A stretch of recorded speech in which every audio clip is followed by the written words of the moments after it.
Crucifixion, it's all ghastly to contemplate. The cruelty of it is just stunning. It goes beyond the shame and the pain, though. Jesus died and paid the price with his precious blood to redeem me. From what? Well, the penalty of missing God's goal was known as sin, and I deserve death. Jesus has given me life. It's not just any kind of life. Jesus has given me eternal life, life that will be abundant and will never end. But that came through his sacrifice, the crucifixion. So just before his crucifixion, Jesus was scourged by the Romans.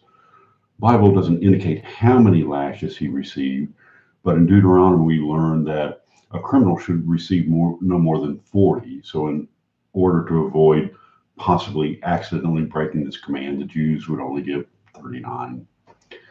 The Apostle Paul mentioned this practice in 2 Corinthians. He said, 5 times I received from the Jews 40 lashes minus one.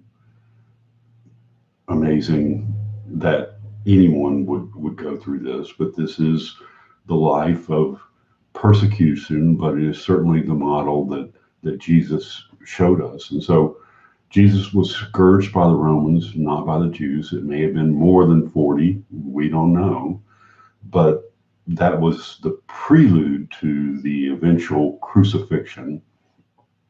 So scourging was ordered by Pontius Pilate. He was to be flogged, but not killed. So, they wanted to severely debilitate him, but not kill him. That was to be done on the cross. And so his death was to be carried out by crucifixion after the scourging.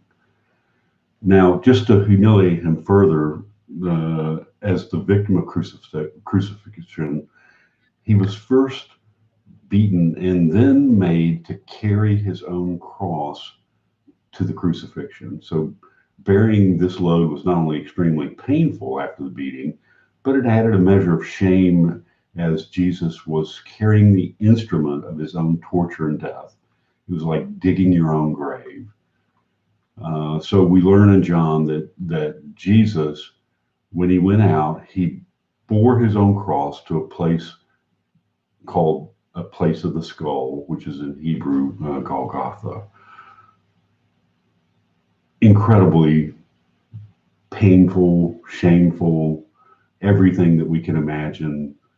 And yet Jesus did it for me. He did it for you.